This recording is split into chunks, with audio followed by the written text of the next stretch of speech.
إن الحمد لله نحمده ونستعينه ونستغفره ونعوذ بالله من شرور أنفسنا ومن سيئات أعمالنا إنه من يهده الله فلا مضل له ومن يضلل فلا هادي له وأشهد أن لا إله إلا الله وحده لا شريك له وأشهد أن محمدًا عبده ورسوله وصفيه من خلقه وخليله ونشهد أنه بلغ الرسالة وأدى الأمانة ونصح الأمة ومحى الظلم وجاهد في الله حق جهاده وصلوات ربي وسلامه عليه وعلى آله وأصحابه إلى يوم الدين. أما بعد، عباد الله، أوصيكم ونفسي بتقوى الله تعالى وطاعته، ألا فقد فاز المتقون. إخوة الأعزاء والأحبة أيها المسلمون، بعدكم شكر الله tabaraka wa taala na kumtakia ziada rahma kipenzi cha umma Bwana Mtume Muhammadin sallallahu alayhi wasallam. Khutba yetu ya leo, kama anwani ilivyotangulia kusemwa kwenu ama kuarifishwa kwenu, kwamba umimi katika malezi ya familia ni janga katika familia. Wiki iliyopita tumekuwa na khutba ikiwa na anwani ya kwamba, anwani ambayo tulifikisha kwenu tukasema, huyu hapa adui wa ndoa zetu, huyu hapa adui wa ndoa zetu, na tukaeleza sababu kuu ya ndoa nyingi kuvunjika kama sio zote ni ukosefu wa tabia njema katika pande kuu mbili, kati ya mke na mume. Leo tutazungumzia umimi katika malezi ya familia ni janga katika familia na jamii.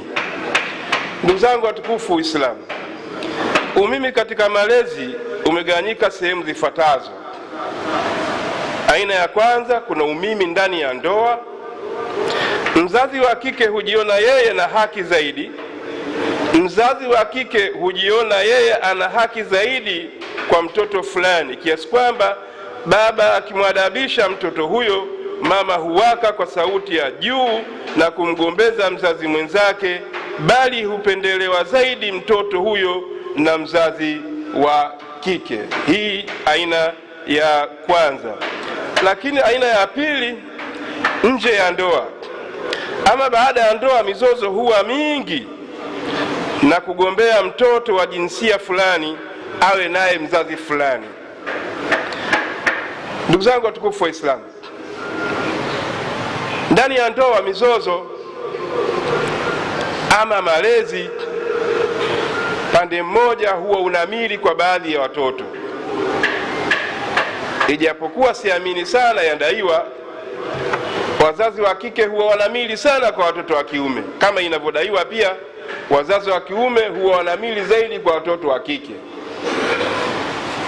Na kila mmoja kwa namna yake Allah subhanahu wa ta'ala ameweka kati yao mapenzi, aidha watoto wa kike, yani wanawake, kuwapenda watoto wa kiume, na watoto wa kiume ama mababa kuwapenda watoto wa kike.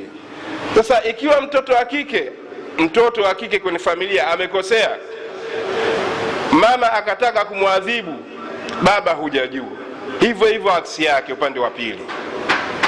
Sasa mtoto huyu upande mmoja anakuwa hawezi kumwadabisha mtoto yule, kwa sababu anajua mtoto huyu sasa ni wa upande fulani.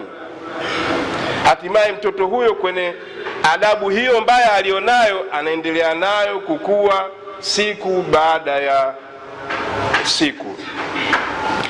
Ama ndani ya ndoa, baada ya ndoa ikitokea wameachana, umetengana kwa namna moja au nyingine, yaliyopo ndio yale yale.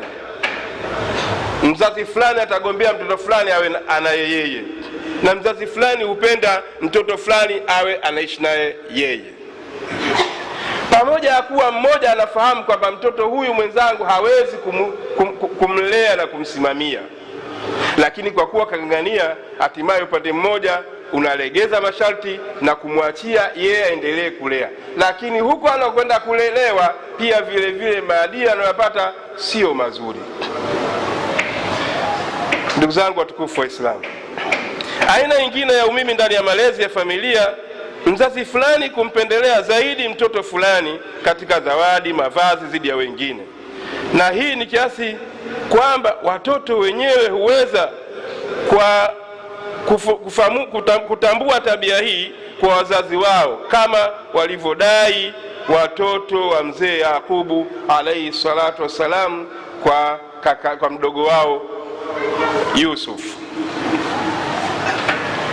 Wao kwa dhana yao wamehisi kwamba Yusuf na mdogo wake Binyamin anapendelewa na baba yao, kiasi kwamba Qur'ani inatulipotia ndani mwa surati Yusuf pale Allah subhanahu wa ta'ala aliposema, idh qalu la Yusuf wa akhuhu ahabbu ila abina minna wa nahnu usbatun inna abana la fi dhalalin mubin uqtulu yusufa witrahuhu ardan yakhlu lakum wajhu abikum wa takunu min ba'di qauman salihin. Hawa ndio watoto wa mzee Yakubu alayhi salatu wassalam dhidi ya Yusufu na Binjamini. Wanadhani kwamba mzee Yakubu anawapenda sana Yusufu na Binjamini, na hapa sina maana ya kwamba mzee Yakubu ni kweli alikuwa hivyo anapendelea hivyo, lakini ni kwa madai yao wao. Sasa kwa kitendo hiki ambacho kinachoonekaniwa kwamba kwa wao si kizuri, baba anawapendelea mno kiasi kwamba iliwapelekea kuwafanyia hasadi Yusufu na Binyamini, kiasi kwamba wakapanga mpango kazi wa kuweza kumwangamiza Yusufu, kama Qur'ani inavyosema. Allah subhanahu wa ta'ala anasema, analipoti tukio lao, wakasema uktulu Yusufa au itrahuhu ardan, muweni Yusufu amchukueni mkamtupe eneo la mbali, yakhlu lakum wajhu abikum, ili apate kuwa mbali, atengane kabisa kutoka katika macho ya baba yenu, watakunu min ba'dihi qauman salihin. Wao wakishakufa, akishaondoka, ninyi sasa mtakuwa wenye kupendeza, watoto wazuri kwa mzazi wenu, atakuwa hana wa kumwangalia mwingine na badala yake atawaangalia ninyi. Turudi kwenye familia zetu. Kitendo hiki, kama wewe mzazi mlezi ukiwa na tabia ya kumpendelea mtoto fulani, kinachojengeka hapo, huyo mtoto mwingine anayetengwa kwa lugha nyepesi kwa namna moja au nyingine, ataleta hasadi na hikidi kwa mtoto wako husika. Nini cha kufanya kama mzazi? Nini cha kufanya kama mlezi? Hakikisha mapenzi yako kwa watoto wako hayagawanyiki, yote yawe 50-50. Na kama ni zawadi, wape sawa kulingana na nafasi yao, na kama ni mavazi, waveshe mavazi kulingana na vipimo vyao. Ukifanya hivi, utakuwa unawajengea umoja watoto. Familia inahitaji kujengwa kwenye mfumo mmoja wa ujamaa na mashirikiano na maridhiano na mapendano wal ulfa. Huu ndio msimamo wa dini ya Kiislamu, na haya ndio malezi ya Kiislamu. Ayuha alahibba, ayuha almu'minun, mtu mmoja, mzee mmoja mwenye busara na hikma, alipofikia utu uzima, alitaka kuwafundisha watoto wake jinsi gani wanaweza wakawa na nguvu ya pamoja na kaweza kusaidiana wao kwa wao. Alileta chukuti au chelewa kwa lugha rasmi. Chukuti anajua kula Ndengele kuna Nyagato. Akachukua chukuti zile nyingi, yani ufyagio ule, akaufunga kamba hivi, kisha akawapa watoto wake wale wote. Kampa wa kwanza, akamwambia hebu chukua, vunja hivi kwa mara moja. Mtoto wa kwanza kajaribisha kuvunja fagio lile, alikuvunjika. Akampa mpe mwingine mpaka alipomalizika. Kiufupi, watoto wale wote walishindwa kuvunja ule ufagio kwa pamoja. Kisha akaomba mzazi, hebu lete ufagio. Akaamua kuchambua zile chelewa, kila mmoja akampa uchelewa mmoja. Kisha akaambia kila mmoja wenu avunje huo chelewa. na kweli kila mmoja wao aliweza kuvunja uchelewa.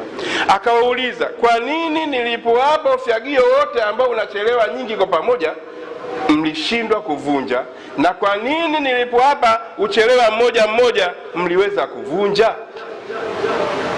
Watoto wakashindwa kung'amua swali la mzee wao. Akawaambia, ninachowafundisha kwenye mfano huu, ninyi kama watoto mnatakiwa muwe kitu kimoja, mshirikiane.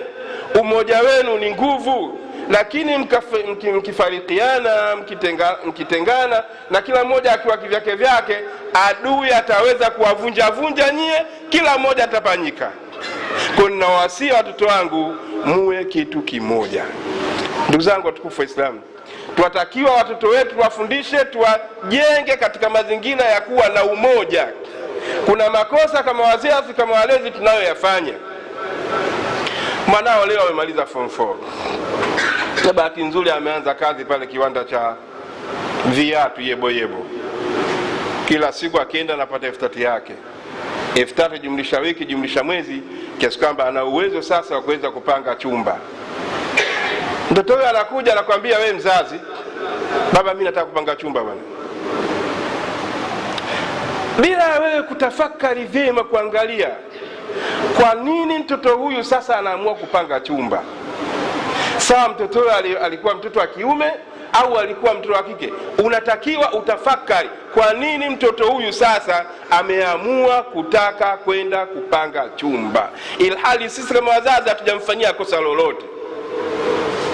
Kilichopo hapo watukufu Islamu, mtoto huyu sasa anaona kile anachokipata, akiendelea kubaki pale atahudumia familia na ndugu zake. Kwa hiyo anaenda kutengeneza uchoyo wa kuwa atumie peke yake kwenye mapato.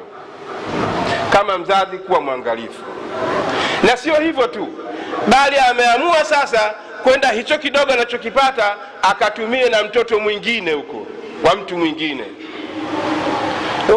Kashakuwa bana, serikali inaturuhusu, ana umri wa miaka 18, unamruhusu. Kumbe kule tayari ana kimada. Kila anachokipata kichache, baada ya kutumia na ndugu zake na familia yake, yeye tayari kashaanza kufikiria kumtafuta nani anakwenda kutumia naye. Kama wazazi, kama familia, tuwe makini kwenye hilo.